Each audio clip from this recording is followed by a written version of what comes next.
नमस्कार, आप देख रहे हैं खबर दमदार। आपके साथ में हूं अमित गर्ग शुक्ला। बुलेटिन की शुरुआत करते हैं बड़ी खबर के साथ।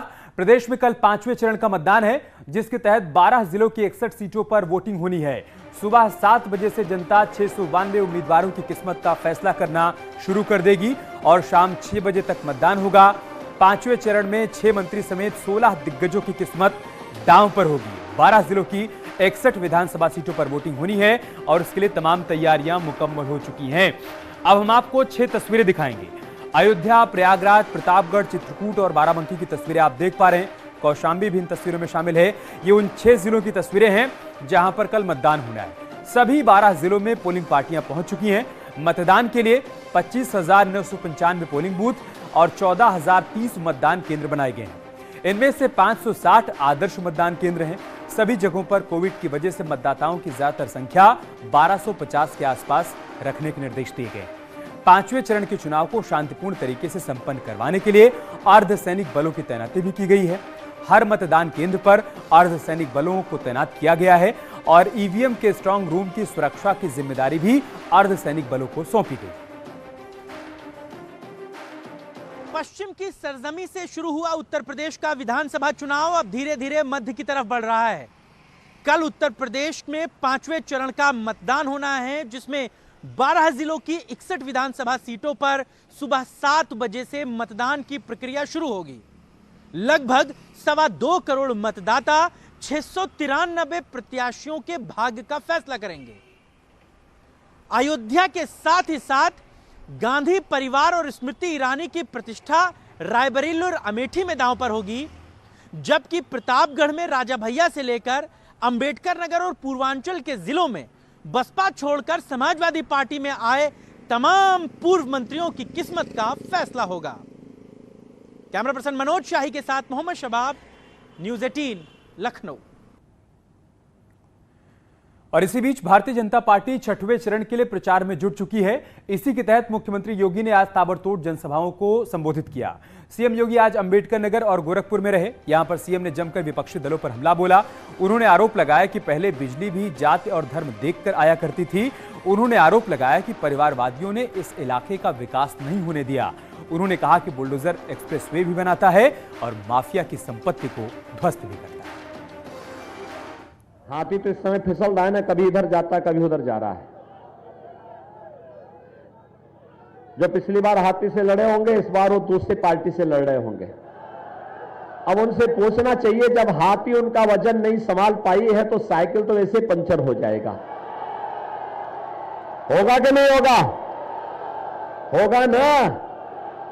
और जो ये राशन खाने वाले हैं गरीबों का, भाइयों बहनों, इन्हीं के लिए हमने बुलडोजर बनाया है। समझ गए ना बुलडोजर की ताकत को?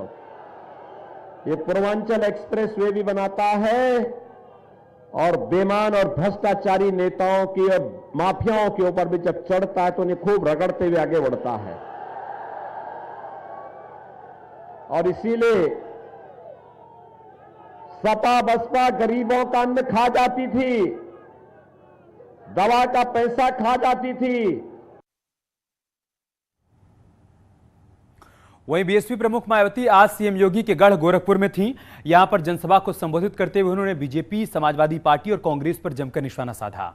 उन्होंने कहा कि हाथी ने सीएम योगी की नींद उड़ा दी है, इसी वजह से वो हर जनसभा में बसपा का जिक्र करना नहीं भूलते हैं। हमारी पार्टी ये चुनाव यूपी के सभी विधानसभा की सीटों पर अकेले पूरी ताकत के साथ लड़ रही है। मुझे उम्मीद है कि इस बार बसपा पूर्ण बहुमत की सरकार जरूर बनाएगी। सभी विरोधी पार्टियों की रही सरकारों में शुरू से यहाँ यूपी की जनता काफी ज्यादा दुखी परेशान रही है। विशेषकर कोरोना महामारी के दौरान तो इन सभी की हालत और भी ज्यादा खराब हो गई है। रुक करते हैं बलरामपुर का। अखिलेश यादव ने बीजेपी पर बड़ा हमला बोला है।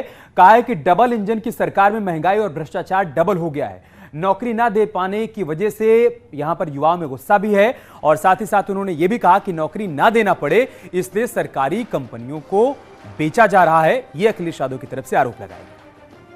डबल इंजन की सरकार में अगर कोई चीज डबल हुई है तो वो भ्रष्टाचार और महंगाई डबल हुई है। कि आप जान लो भारतीय जनता पार्टी से ज्यादा झूठ बोलने वाली पार्टी कोई नहीं है। और इनके नेताओं के अगर भाषण सुनोगे, जो छोटा नेता है वो छोटा झूठ बोल रहा है और जो बड़ा नेता है वो बड़ा झूठ बोल रहा है और जो सबसे बड़ा नेता है वो सबसे बड़ा झूठ बोल रहा है। बताओ झूठ बोल रहा कि नहीं बोल रहा? और याद कीजिए, इन्होंने कहा था कि हवाई चप्पल में चलने वाला हवाई जहाज में चलेगा,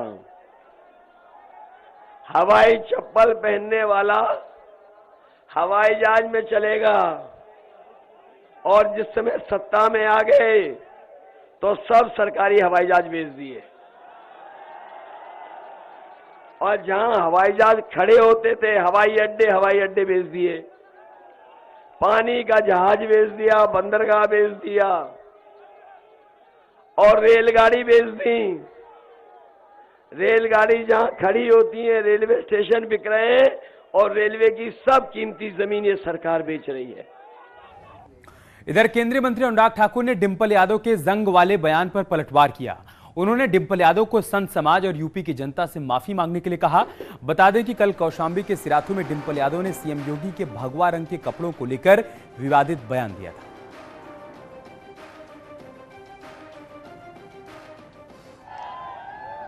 पांचवें चरण में अचानक से डिंपल जी प्रकट होती हैं और वो जंग लगी हुई बात करती हैं। इस पे मेरी दो बातें हैं। जो ज्यादा देर तक ना चले, दिखे, सब कुछ हो, जंग उसको लगता है। और पांचवें चरण में कौन प्रकट हुआ तो आपको पूछना चाहिए कि जंग किसको लगा था। और दूसरा, भगवा रंग का अपमान, मुझे लगता है ज्ञान की बहुत कमी है। मैं इसलिए कहता हूं कि अपने उन शब्दों को डिंपल जी को वापस भी लेना चाहिए और उत्तर प्रदेश नहीं, पूरे समाज से, संत समाज से विशेष तौर पर माफी मांगनी चाहिए। ये बताइए कि जंग का रंग क्या होता है? जब जंग लग जाता है लोहे में, इंजन की बात हो रही है तो लोहा ही इस्तेमाल होता है इंजन बनने में। जंग का रंग क्या होता है? हाँ, कौन सा रंग होता है जंग का?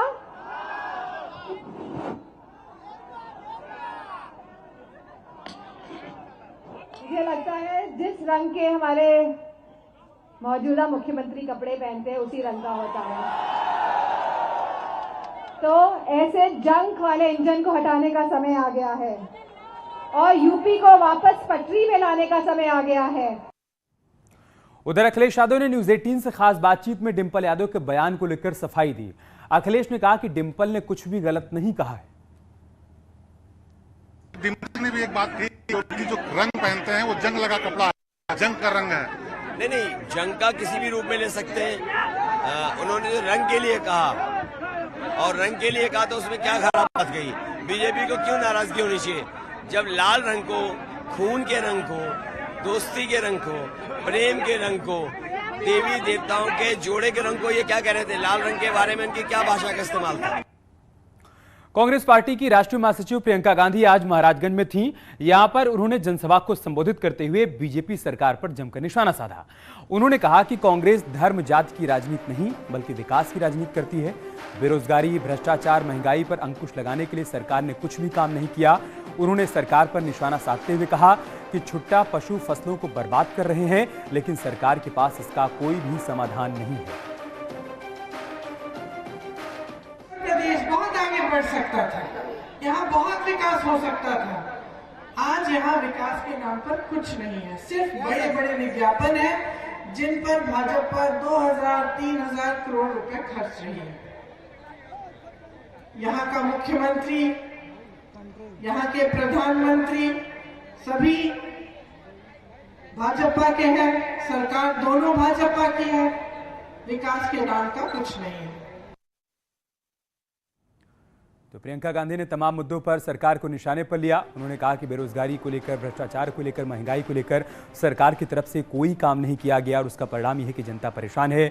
विकास का कोई रोड मैप नहीं है। जबकि कांग्रेस पार्टी धर्म और जाति की राजनीति नहीं करती है बल्कि विकास की राजनीति करती है। 2022 में अगर उत्तर प्रदेश में कांग्रेस की सरकार बनती है तो विकास की तमाम योजनाओं को तेज गति के साथ आगे बढ़ाया जाएगा और हमने जिन जिन बातों का जिक्र घोषणा पत्र में किया है उसे पूरा किया जाएगा।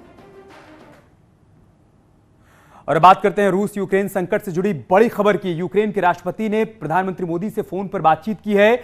युद्ध की स्थिति के बीच यूक्रेन के राष्ट्रपति ने भारत से मदद की अपील की है।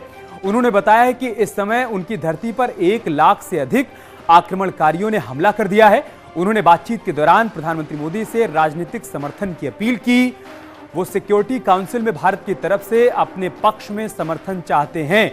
ये बड़ी खबर हम आपको बता रहे हैं। यूक्रेन के राष्ट्रपति ने प्रधानमंत्री मोदी से फोन पर बातचीत की है और बताया है कि इस वक्त वहां पर क्या स्थिति बनी हुई है। 1 लाख से अधिक आक्रमणकारियों ने यूक्रेन की धरती पर इस वक्त कब्जा कर रखा है। इस बात का उन्होंने जिक्र किया और साथ ही साथ ये अपील की कि यूएन में भारत यूक्रेन का समर्थन करे। यूक्रेन से भारतीयों की वतन वापसी अब शुरू हो चुकी है। आज दोपहर एयर इंडिया की एक फ्लाइट रोमानिया के बुखारेस्ट से भारतीय यात्रियों को लेकर मुंबई के लिए रवाना हुई। यह फ्लाइट आज सुबह ही मुंबई से बुखारेस्ट शहर पहुंची थी। इसमें 470 छात्रों को भारत वापस लाया जा रहा है। इस फ्लाइट के रात 9 बजे तक मुंबई पहुंचने का अनुमान है। इसके बाद एक फ्लाइट हंगरी से दिल्ली के लिए रवाना होगी। यह फ्लाइट दिल्ली से हंगरी के लिए निकल चुकी है।